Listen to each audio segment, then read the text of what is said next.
Let this icon represent 100,000 Tinder users. This is what 1 million Tinder users looks like. This is what all the girls on Tinder looks like.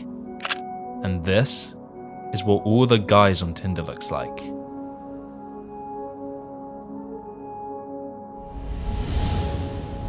And then there's you. How did they do it, you ask yourself? Seeing all those couples, all those Instagram pics, all those love stories, it baffles you. It makes you angry. They got lucky, it's a rigged game. They were born with good genetics. They're not happy. I don't want a relationship anyway. I just don't have the time. I'm an introvert. I'm unlucky. Love? Hi. Getting married? That all seems like a distant dream. So as a last resort, you download Tinder because it's better this than nothing. You tell yourself, maybe this will be fun. Maybe you'll finally feel something. Maybe you'll find the one.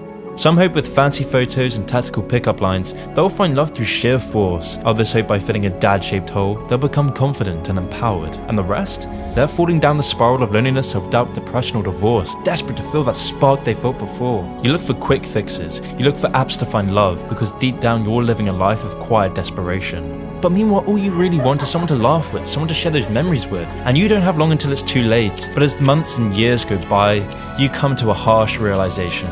Those dreams you had of meeting that girl, traveling around the world, escaping your virtual reality, having your own family, they'll forever remain that way. Just dreams.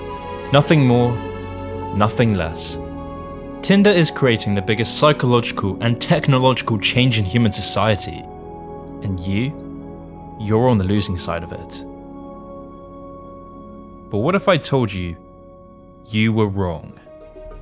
What if you didn't have your emotions cut up and sold back to you for a profit? What if you didn't have to turn to Tinder? What if you didn't have to always send messages grasping at straws? What if you didn't have to abandon those dreams you had of traveling the world with that girl or having a happy family? By the end of this video, you will understand there's a side to the coin that you're not being shown. But I warn you, the road is tough.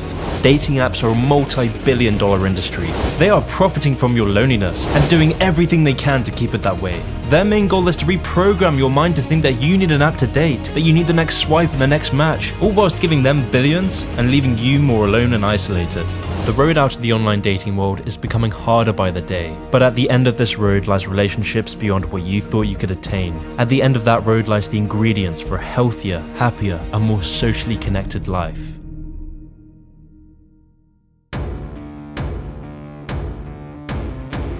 52% of 18 to 24-year-olds and 13 million 30 to 44-year-olds are on Tinder.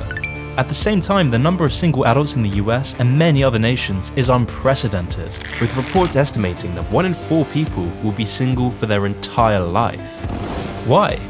Truth is, the media and society have a habit of telling you that being single is empowering, that being atomized is healthy, that not having children is stopping climate change, that Tinder is helping you, that Tinder is changing dating for the better, and that Tinder is empowering. The question is, have you bought into these ideas? In the longest study on what makes a good life, they found loneliness is the biggest indicator of a shortened lifespan. It turns out that people who are more socially connected to family, to friends, to community are happier, they're physically healthier, and they live longer than people who are less well connected.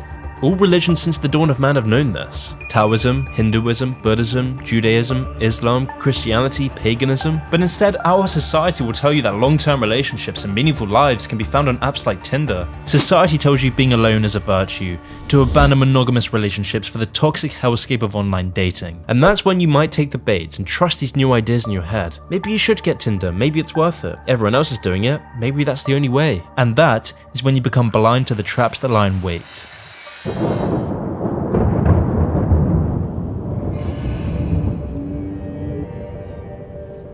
There are 3 traps on Tinder, and if you download Tinder, you will inevitably fall into one or more of these traps. The first trap, the self-help route. Now, I'm not talking about authentic self-help. I'm not talking about the people like Jordan Peterson, Joe Rogan, David Goggins or whatever. I'm talking about the world of dating gurus, dating forums and all the other quick fixes. On my new train. So you do your research, you watch all the dating gurus and fall down the rabbit hole of self-help. And after every self-help post that you read, after every self-help video that you watch, there is a shot of dopamine rushing through your brain. You go on and on using these texting games on Tinder girls. You race to get more of that dopamine rush every single time.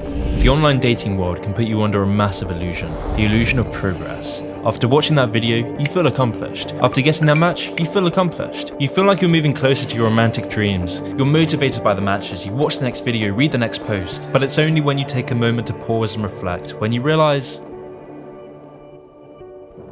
you're just addicted to the feeling of progress. And this is why Tinder is a facade for the real adventure of life, in which you learn who you truly are by grabbing yourself by the balls and facing real-world rejection. You become overprotected from the negative stimuli that is a part of finding deep relationships. Instead, you're just turning to the dating gurus for tricks on discombobulating girls to get laid, always at arm's length from real rejection. And so as you follow this path, you push yourself further and further away from your original goal. Because how can you find a meaningful relationship when half the process is taken away? But as this process continues, the dopamine rush from self-help and Tinder slowly fades. Tinder dries up your matches by design, the rejections pile up. You may start to conclude that you just can't do it anymore, that finding a partner is a waste of time and energy. You put so much work into getting this right and yet you have nothing to show for it. Maybe they were right. Maybe love is an illusion. Maybe you're ugly. Maybe you're just better off on your own way. And then see how that turns out when you're 60. So let this be your first warning. You don't need to read every post. You don't need to overthink every text, every movement, and every action you take. You don't need an app. This is the first trap that so many guys get lost in, and it has dramatic consequences at the end of it all. Tinder becomes a substitute for the action you need to take in the real world. Going on Tinder will only make you more lonely, more insecure, with this trap ultimately leading you to the gut-wrenching realization that you haven't made any progress. You only got better at convincing yourself that you did.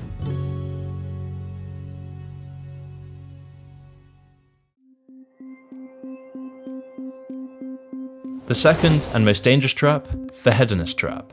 Let's say you're doing well on Tinder. You've got tons of matches coming in, you feel confident, you're taking people out for dinner, you've never had it so easy, all these people, all this potential, all this dopamine. Your ego swells, people want you and you want them. Tinder is great. This is what was missing in your life. Untold matches, coffee dates, bar dates, so many one-night stands. It feels too good to be true. It's what society tells you to do. Be empowered, be sexually liberated, be adventurous. Yes, queen, yes, queen! Yeah! Tinder one-night stands are an ingrained part of modern dating, which makes this trap so dangerous and so hard to escape. But the engine behind this is Tinder's design itself.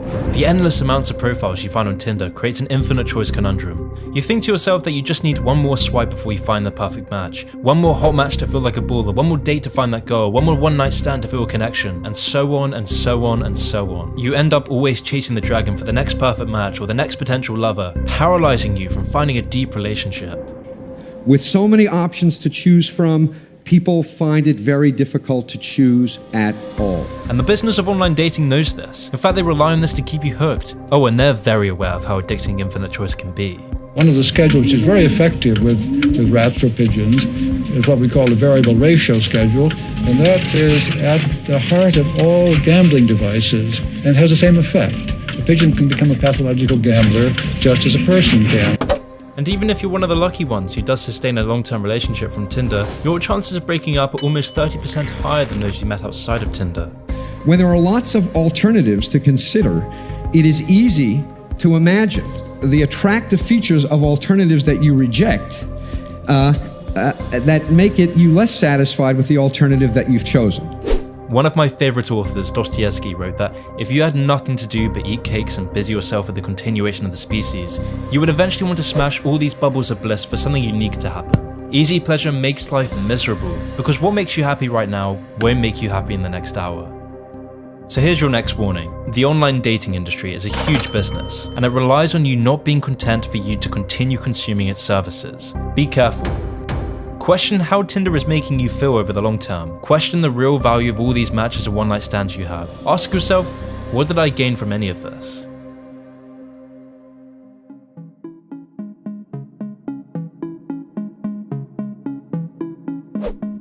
The final trap, the self-doubt trap. This is the trap lying in wait for the vast majority of people on Tinder.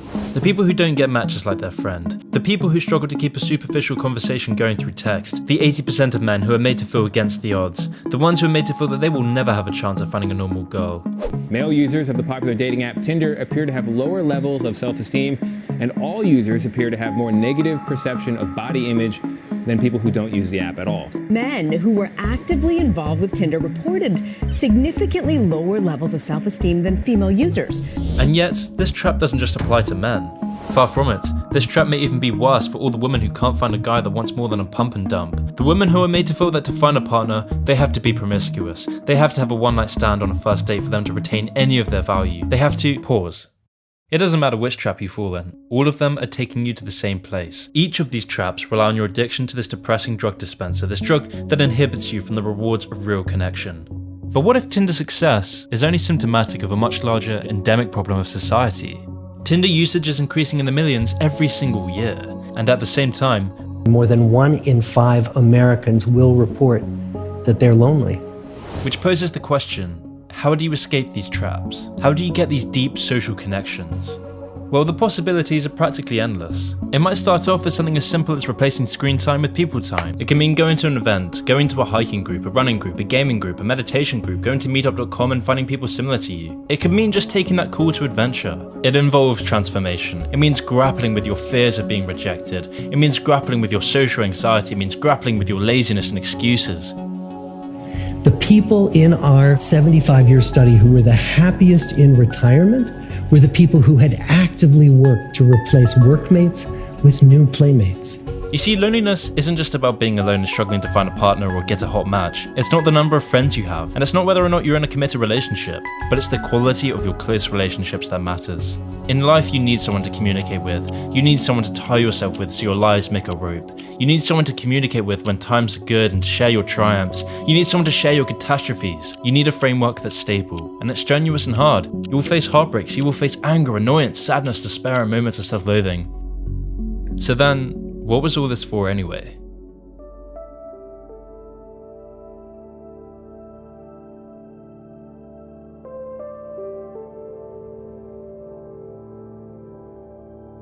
From the start, this was never about Tinder.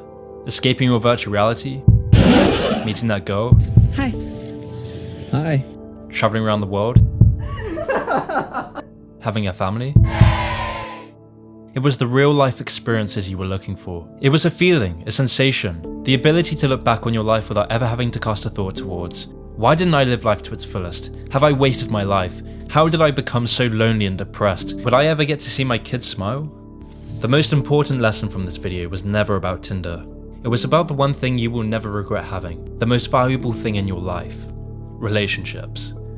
Has Tinder ever helped your life? Is your life settled on swiping, texting, briefly meeting, waking up the next day and repeating the same cycle for years? How many experiences, how many chances to grow do you let slip through because of this pattern?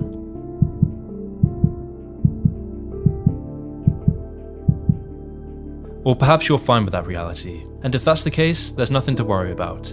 The most you got from this video was a little entertainment and maybe a change in perspective, but there are those of you that understand the other side. Those of you that understand the price of cheap fixes, the value of never needing to worry about what you didn't do. If you're going into your 20s or 30s, you only have one shot at this. Let finding a strong relationship be the meaningful struggle of your life. Does it mean you'll be happy at the end of this road? Only you can answer that question. But if your struggle is meaningful, then perhaps it's worth pursuing.